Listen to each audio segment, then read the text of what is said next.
Hi, Tyson. Thank you so much for taking out the time to share your experience of working with us here at the Abundant Accountant, specifically being in our 8-week sales mastery course.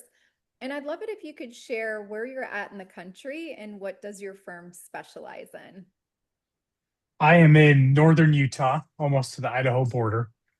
I specialize in small businesses looking to have a transaction or an exit in the next 2 or 3 years on the fractional CFO side.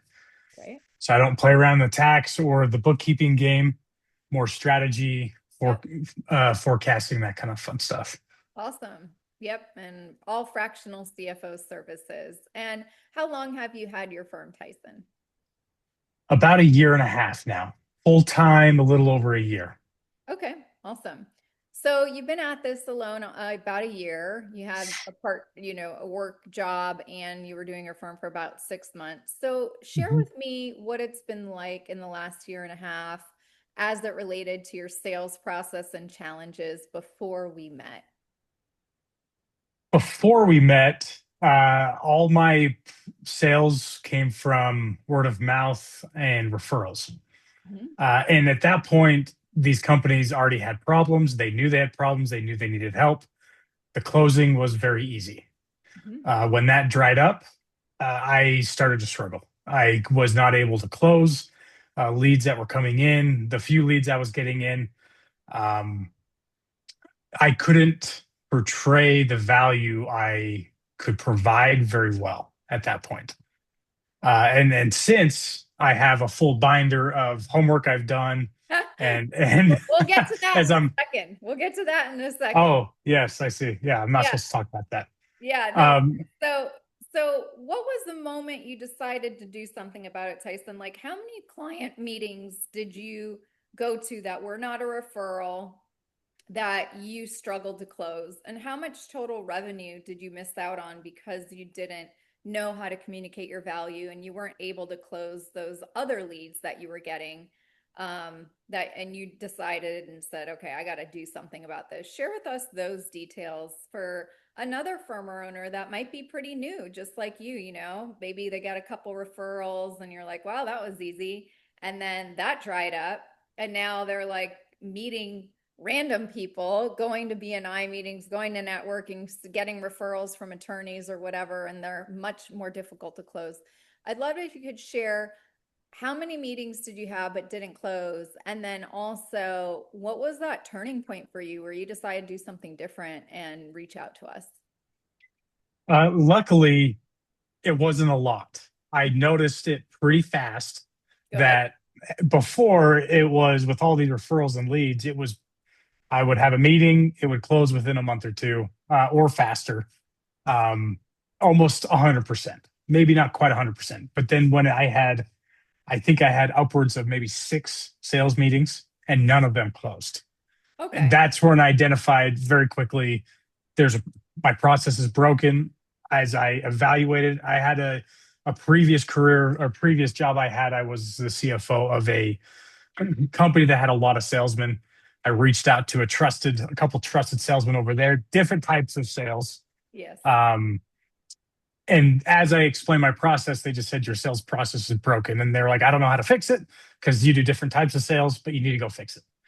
I was part of a program that had a lot of fractional CFOs together, and they were really good at teaching me how to build my company, how to structure it, but they would very lightly touch the sales side.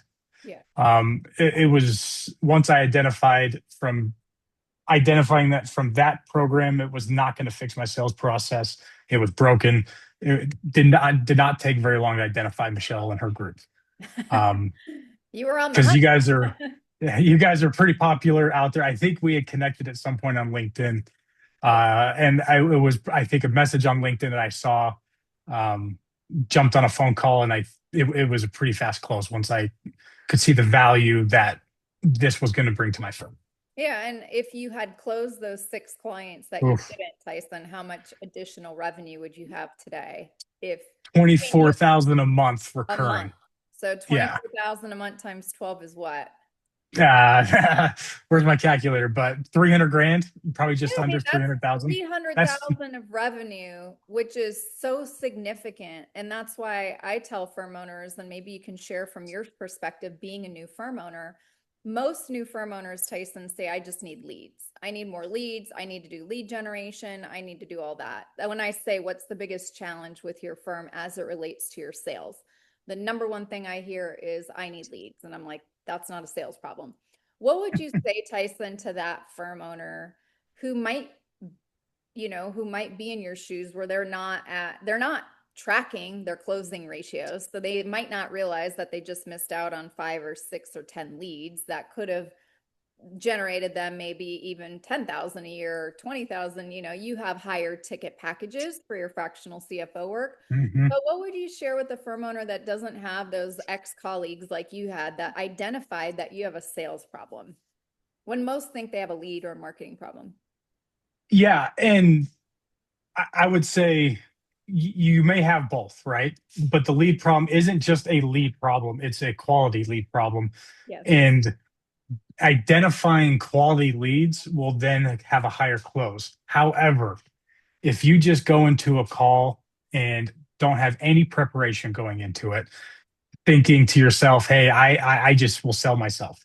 I'll Mhm. just tell them everything I could do for them, and then they're going to see the value."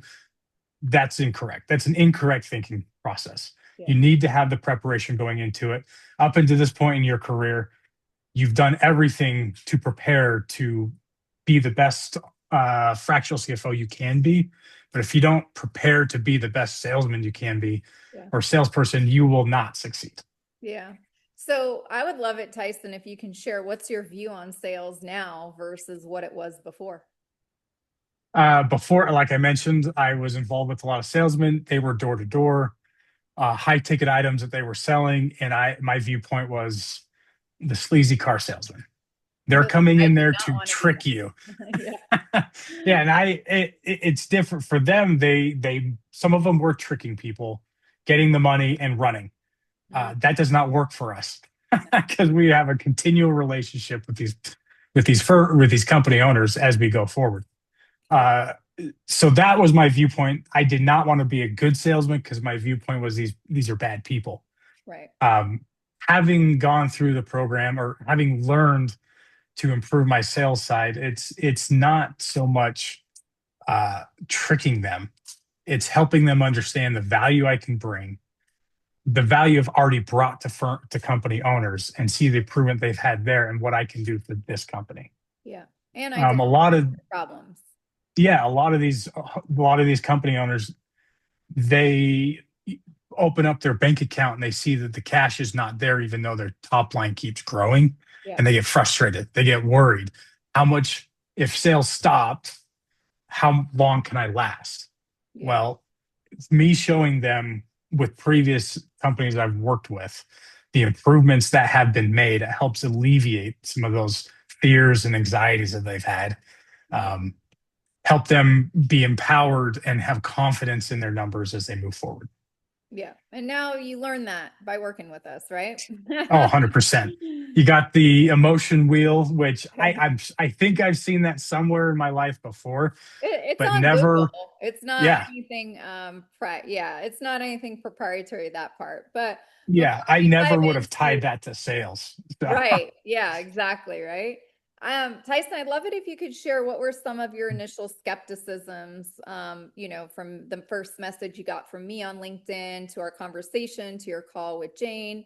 Like, what had you decide and take the plunge, but also what fears, skepticism, hesitations, or objections did you have from, because you did make your decision pretty quick, but you also saw that you're losing 24 grand a month if you don't change this. So I'd yeah. love it if you could share what were some of those with other firm owners that also might have those same fears, skepticisms, and hesitations.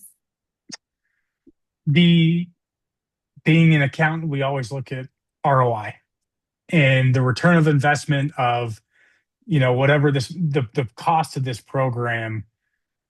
If it just saves me one client that I was going to lose and now I win, it pays for itself multiple times over for me throughout the year. Yeah.